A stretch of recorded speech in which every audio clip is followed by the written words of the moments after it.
thousands of years, scholars and scientists alike have pondered and wrestled with the Porkatan problem.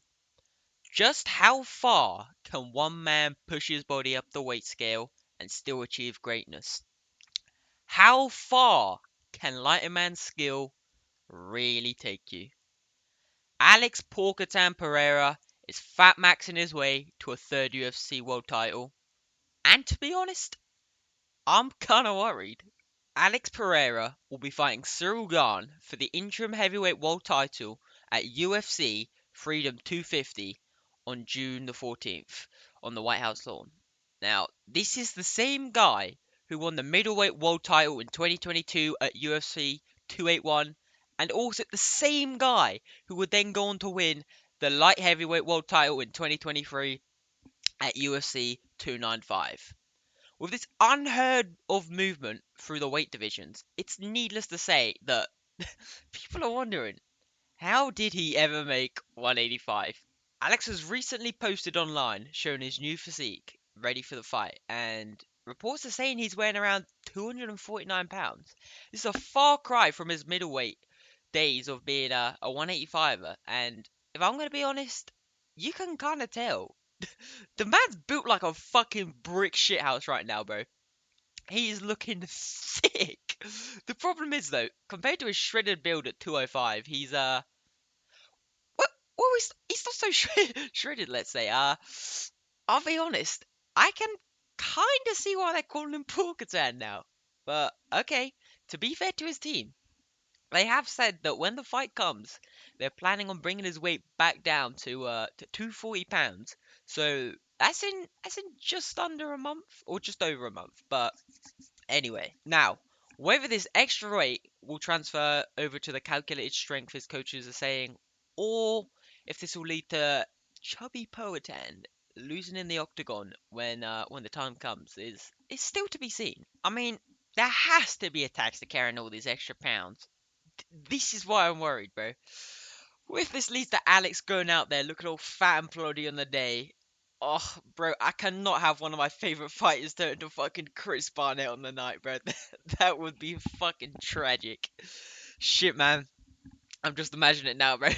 Alex fight night, moving in slow motion, just jiggling on the back foot. Oh, bro, still looking for that famous hook, but Garm being an already established heavyweight, being an athletic guy, having some speed, he's just avoiding it. Then round two, Alex is just gassed on the feet, and bro, just imagine it. Gone blobbered his way to a UFC interim title on the fucking White House lawn. Oh my days, it would be fucking horrible. Jesus Christ. Alright, so we can look back in UFC history and see some examples of this shit, right? So let's take a look at former middleweight champion Luke Rockhold, alright? The man was infamous for being one of the most shredded and physically imposing middleweights in the UFC at the time.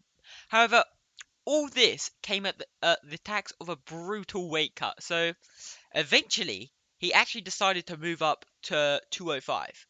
Come fight night, it was immediate, obviously, to fans that this was no longer the same guy. He was moving slower. He looked full around the midsection. I mean, bro, gone was that famous reaction time in light feet. And as a result of it, broke his jaw round two in a brutal KO to Jan Blachowicz. Now, admittedly, Alex has already avoided these pitfalls as he successfully went from middleweight to light heavyweight, capturing both titles. But in my opinion, Alex didn't look so much shredded at 185, but more malnourished and drawn out. Whereas at 205, he had that correct type of build fighters desire. So maybe now he's gone from 205 to the reported 249 pounds. We'll see him go down a similar route to Luke Rockhold, and he will look rounder, slower. Bro, I just hope it's not like this when the time comes. But perhaps we look back at someone from light heavyweight moving to heavyweight. Alexander Gustafsson, for example. At 205, Gustafsson looked lean, tall, and a real title contender. I mean, some people even think he beat Jones in that first fight. But anyway, he eventually moved up to heavyweight, and the fans thought he'd turn up looking sharp and in shape. But when it came time, he looked soft and out of shape, leading to him being taken down and submitted in the very first round.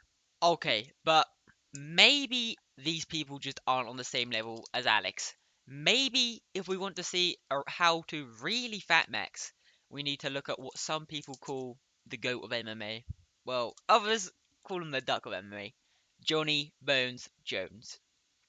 Jones went from being light heavyweight champion to challenging for the vacant heavyweight belt at UFC 285 back in 2023. Jordan turned up to the fight with a belly, looking fat and out of shape.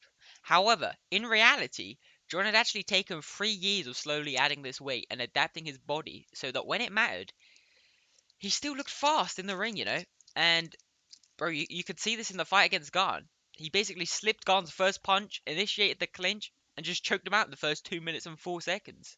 This actually does show that maybe fat maxing could be the method. However, even though I would put Alex on the same, if not maybe a higher level than John Jones, we'll have to wait and see if Alex can do the same. Because as I said, John took 3 years to put on this weight, and Alex is doing it in like 3 months. So this shorter span of time really could have a big impact on the outcome of this fight. I mean, either way you slice this, I'm just not gonna write Garn off, bro. He's a high level striker with a wealth of experience at this weight class, so anything's possible, bro. But anyway, this isn't even for the undisputed belt, so if Alex does win this fight, he still has a monster of a fighter beyond him. He has to face in order to make UFC history and become a three division triple champ. Tom Bully Aspinall. This is a fight I'm excited for because, oh my, I really think Tom's going to come back with a vendetta against whoever he's facing, whether that be Garn or Alex, because let's just say the man he fought last, Garn, kind of used his head as a bowling ball in the first round, I think it was. But anyway, we need to see Garn slammed out first, then I can talk about that fight. But maybe with more time to put on this clean muscle after the Garn fight, this flab will disappear and he'll have his chiseled physique back. But there you go. But anyway, this is really all irrelevant. The real question everyone has been asking is, has Pelinio Cruz done what no scholar has before and solved the Porkatan problem? So yeah, that's about it. Like, subscribe. Cheers.